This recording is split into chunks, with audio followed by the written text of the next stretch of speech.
What up, kinfolk? It's RJ Young. I am not on a step mill. Consider hitting the like and subscribe button because I upload videos every single day. It's always college football related, sports related. We have a good time. Today, we got to talk about Oklahoma securing yet another blue chip recruit in Gavin Sawchuck. This is the nation's #2 running back for the class of 2022, and he has tremendously blazing speed and the third top 50 recruit for Oklahoma in the 2022 class, along with Luther Burden and, of course, Raleek Brown, who is the #4 tailback in this 2022 class. Means Oklahoma has secured 2 of the top 4 tailbacks in 2022.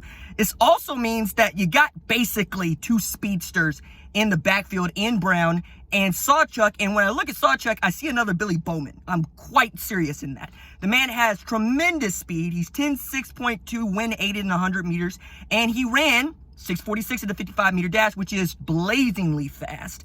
And he averaged 10 yards per carry last year in high school, 1,239 yards on the ground.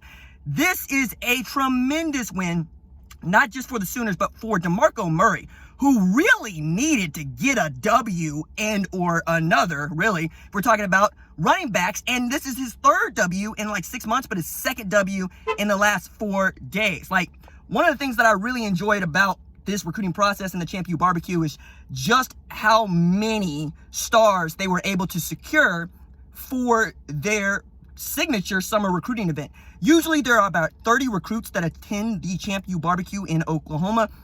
This year, there were 50, and they were met with guys like Kyler Murray and Trent Williams and Adrian Peterson, and on it goes. They had exotic cars out on the field. They had families come through. There was, my goodness, Labius Overton's dad was like, wow, how did they pull off all of this? Shout out to Annie Hansen and that entire crew that does a tremendous job putting together this event every year that we couldn't obviously have it last year, and they decided to go out with a bang this year because this summer you could take official visits to this, which is also a boon for Oklahoma because that means they get to pay for the travel of these players who are even rising seniors this year, in a year in which they wouldn't normally get to do this until after the season had already begun. So you're getting 2022, 2023 kids in there as unofficial visitors, of course, and you're able to show them what Oklahoma is like with a scavenger hunt, with tours. You're able to talk to parents. You're able to recruit the parents, which is also a tremendous deal for them.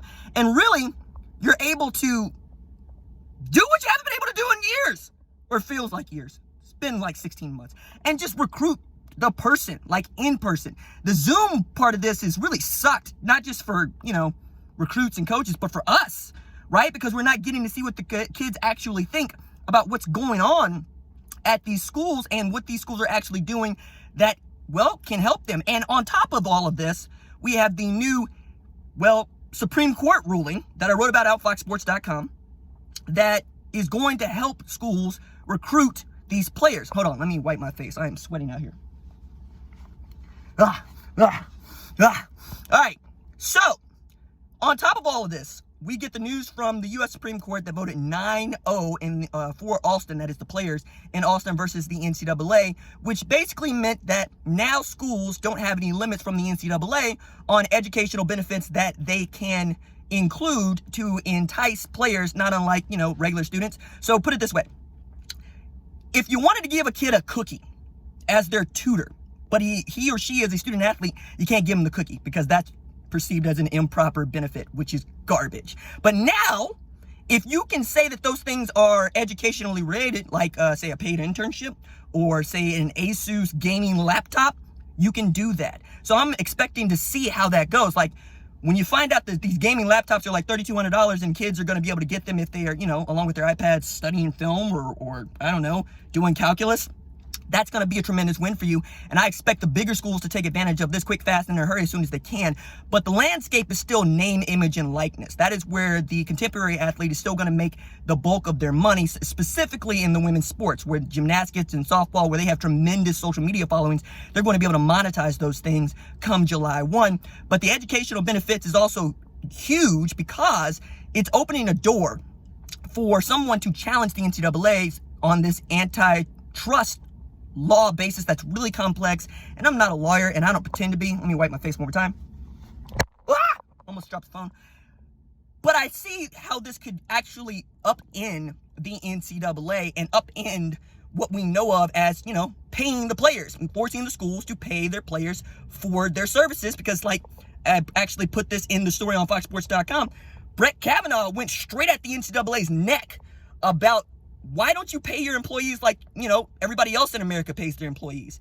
And when you can't convince a Supreme Court justice that a scholarship is payment, yeah, you have a tremendous problem that's going to have to get worked out quick, fast, and in a hurry, all right? The other part about that I find interesting is that the conferences can still put limits on what those educational benefits can be. And I expect some of them will try to do this, but it's not a smart thing to do because, like, check it. In 1996, the Big 12 presidents voted to limit the number of Prop 48 scholarship players that you could have across both genders, right? So Nebraska used to have a bunch of these, and they used it to win national championships, right? They get kids in the school, they are able to put them on partial scholarships, and then, go win championships. The NCAA said, no, you can't do that anymore, or the Big 12 said, no, you can't do that anymore, and Nebraska has never really recovered. I think we're going to see something like that because there's going to be lots of conversations and lots of, governors that they're going to try to put on this stuff. But I would really like to see what people come up with because I want to make the college experience as much about the players and the students as we possibly can. And I think that the Supreme Court ruling is going to help us. And I think Gavin Sawchuck is going to get an opportunity to benefit from this, along with many, many others. I expect to see more than one commitment this week. If we don't, doesn't mean that it didn't happen. All right, that's it for me. Doses.